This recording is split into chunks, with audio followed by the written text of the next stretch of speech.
상대 미국의 대통령은 클린턴이었죠. 그렇게 뭐 소련이 질서가 다시 재편되면서 어지러울 때 다른 공화국과의 무력 충돌도 있고 많이 있었습니다. 그 당시에 한 가상의 라첸코라는 한 군벌의 지도자가 뭐 좀 목소리를 높일 때죠. 그러한 그 구소련, 그러니까 소련과 관련된 해체된 각 공화국들의 분란을 보면서 미국이 한 소리 합니다. 근데 그거에 대해서 러시아에 대한 뭐 선전포고다 이렇게 과격한 반응을 하면서 알래스카 건너편 우리 아시아 대륙 꼭대기 기억하시죠? 블라디보스톡 더 위에 그 미국을 겨냥한 미소 간에 서로 핵미사일 기지들이 많이 건설되어 있는 곳입니다. 그곳을 점령을 하고 이제 미국을 위협합니다. 이제 그런 상황이 되자 이제 영화의 초반 시나리오입니다.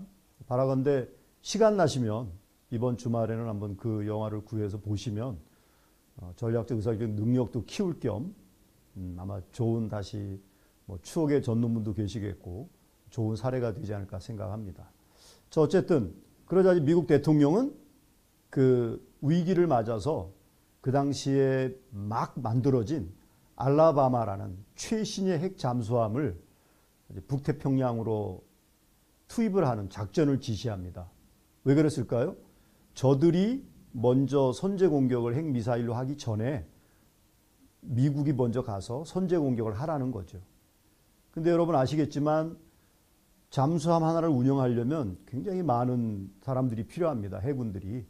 그래서 또 그들은 손발이 평소에 잘 맞아야 돼요. 그러자 이제 미 해군 본부는 이 램지 대령이라는 당시에 아주 베테랑이고 실전 경험도 많은 램지 대령을 새로운 잠수함 알라바마의 그 함장으로 임명을 합니다. 그래서 그의 팀들이 함께 가는 거죠.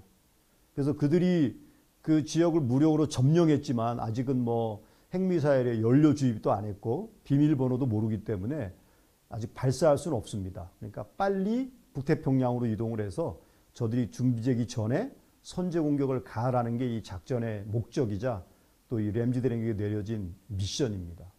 근데 사태는 시간이 어떻게 했습니까? 흘러갈수록 이제 그런 사람들이 점점 많아지는 거죠. 그럴 가능성도 높아지고. 그러니까 이제 작전 출발을 앞둡니다.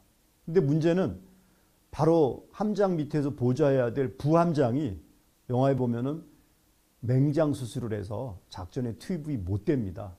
그러자 해군 본부는 그 아까 보셨던 헌터 소령, 덴젤 워싱턴을 부함장으로 추천을 합니다. 함장과 부함장의 차이는 뭐냐면 함장은 그렇게 베테랑, 많은 경험이 있고 반면에 이 헌터 소령은 뭐 실전 경험은 한 번 정도. 근데 해군 쪽에서 키우는 이제 미래의 리더인 거죠. 그래서 이 사람은 사관학교를 나오고 나서도 다른 이런 일반 명문대학에 다니면서 국제 정치라든가 많은 걸 공부한 차세대 리더입니다. 그 둘이 이제 한 팀이 되어서 이 알라바마호가 작전이 시작되는 거죠. 보면은 둘이 스타일이 많이 달라요. 그래서 작전 지역으로 이동하면서 이제 그러한 여러 가지 닥쳐올 클라이막스에 대한 두 사람의 스타일의 차이 같은 것들이 부각이 많이 되는데 우리는 그런 장면들을 바로 이런 전략적 사고와 의사결정에서 초점을 두고 보시면 아주 재미있을 겁니다.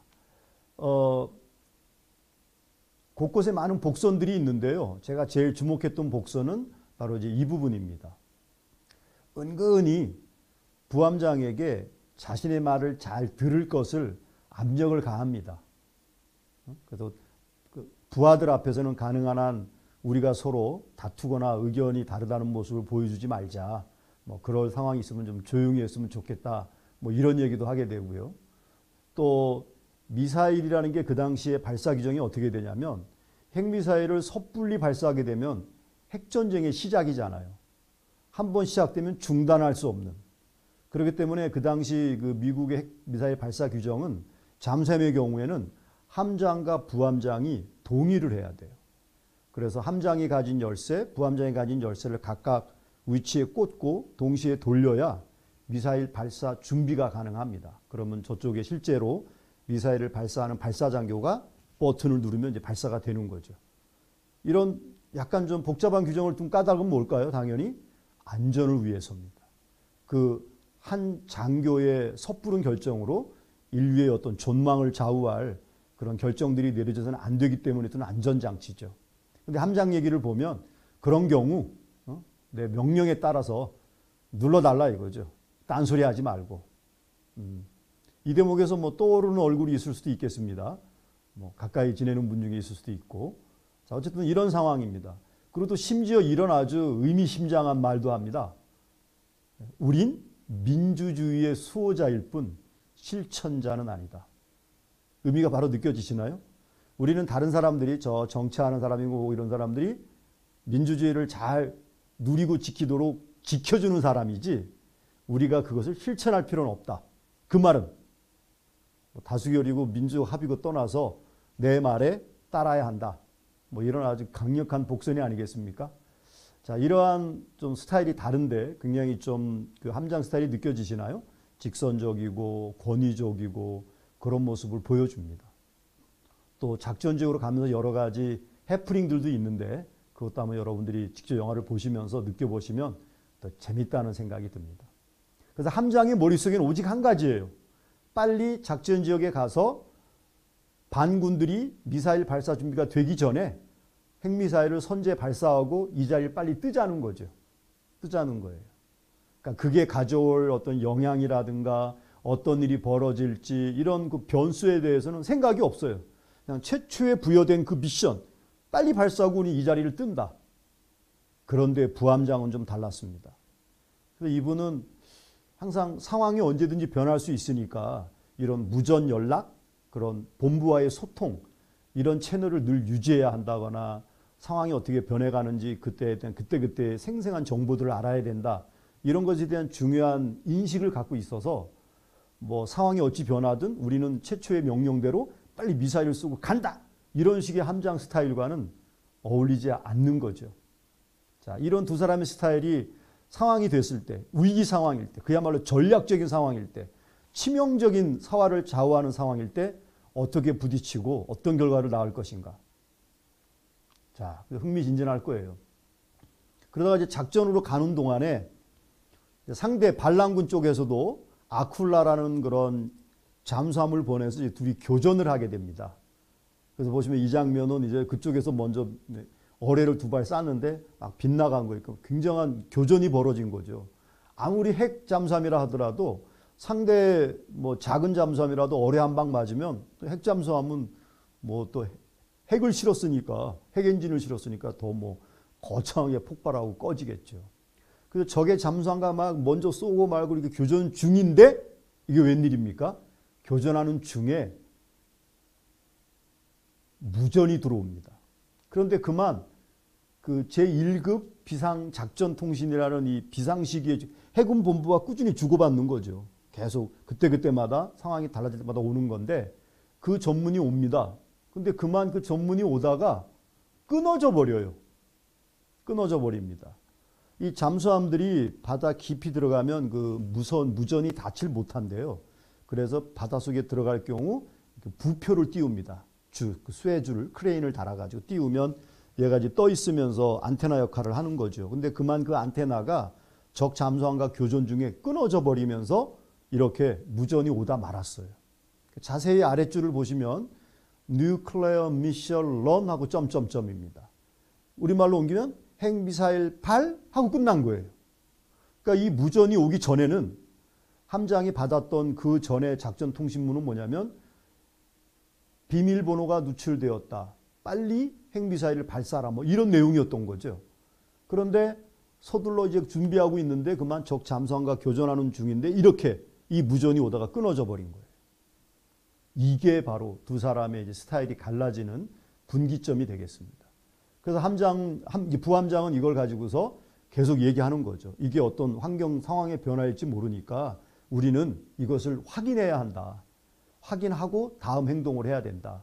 지금 준비하고 있는 핵미사일 선제 공격을 미루고 이 빨리 무전기를 고쳐가지고 확인해야 한다는 거죠. 근데 함장은 아닙니다. 그럴 리가 없다. 뭐 우리는 빨리 이것을 내가 지금 받은 명령서대로 선제 공격을 빨리 가해야 된다. 안 됩니다, 함장님. 계속 그러는 거죠.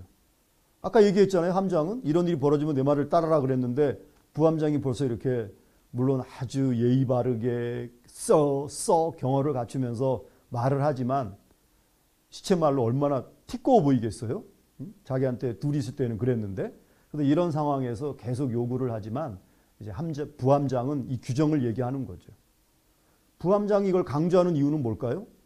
오다가만 이 전문이 혹시 상황이 달라져서 핵미사일 발사를 취소할 수도 있는 거잖아요. 근데 그걸 무시하고 만일에 핵공격을 해버리면 아까 제가 말씀드린 것처럼 그 다음부터는 멈출 수 없는 핵전쟁이 시작되는 계기가 되는 거죠. 그러니까 부함장은 그런 생각을 하는 거예요. 이후에 이런 일이 벌어질 수도 있다. 근데 함장은 그런 생각을 안 하죠. 심지어 부함장이 이런 설득도 합니다. 아시다시피 해군은 우리만 보낸 게 아니라 또 다른 잠수함을 보냈습니다. 항상 백업이 있습니다. 그래서 인공위성으로 보고 있다가 핵미사일을 빨리 쏴야 되는데 우리가 안 쏘고 있으면 아하 문제가 있구나. 그래가지고 이 백업 잠수함에다가 명령을 내려서 작전을 실행할 겁니다.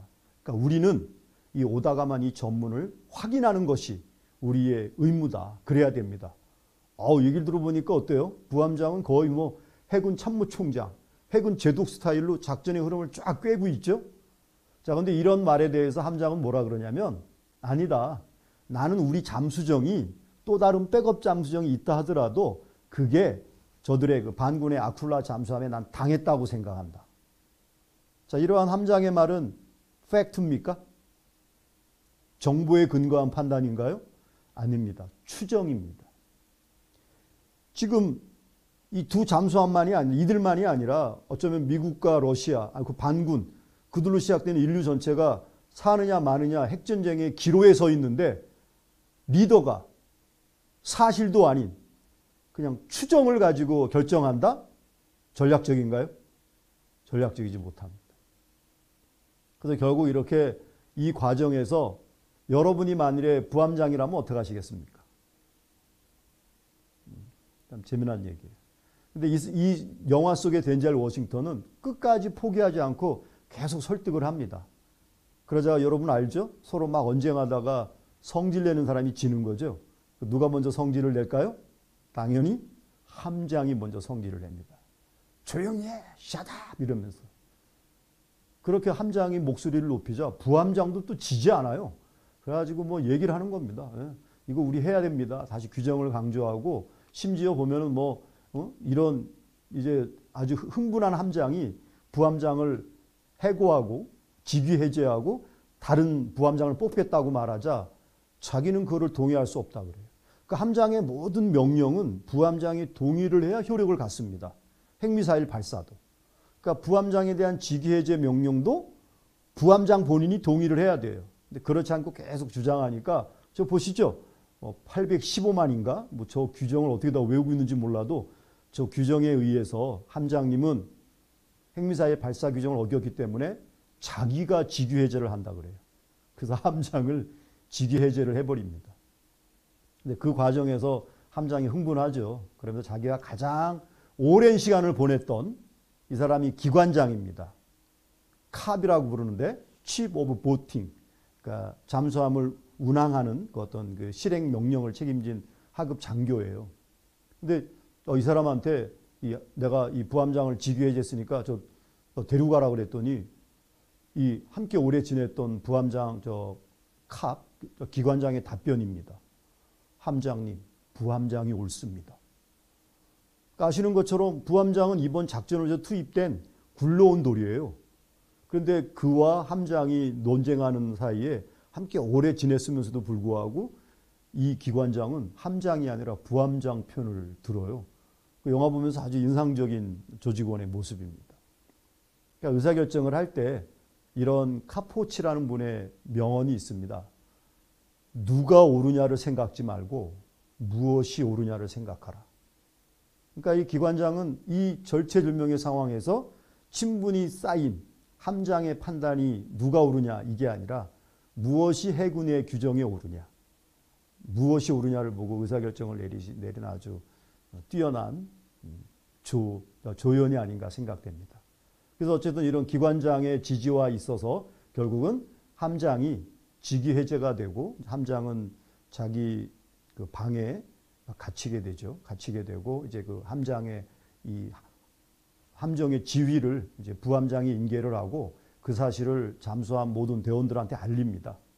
알려서 이러이러한 사유로 함정이 해제가 됐고 이제 함장 이 잠수함에 대한 지휘를 내가 맡겠다. 그러면서 어떻게 하겠어요? 그 상황을 알려줍니다.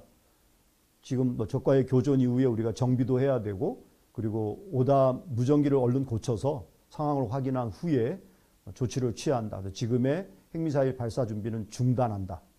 이런 결정을 내리게 되고 상황은 급변하게 됩니다. 여기까지.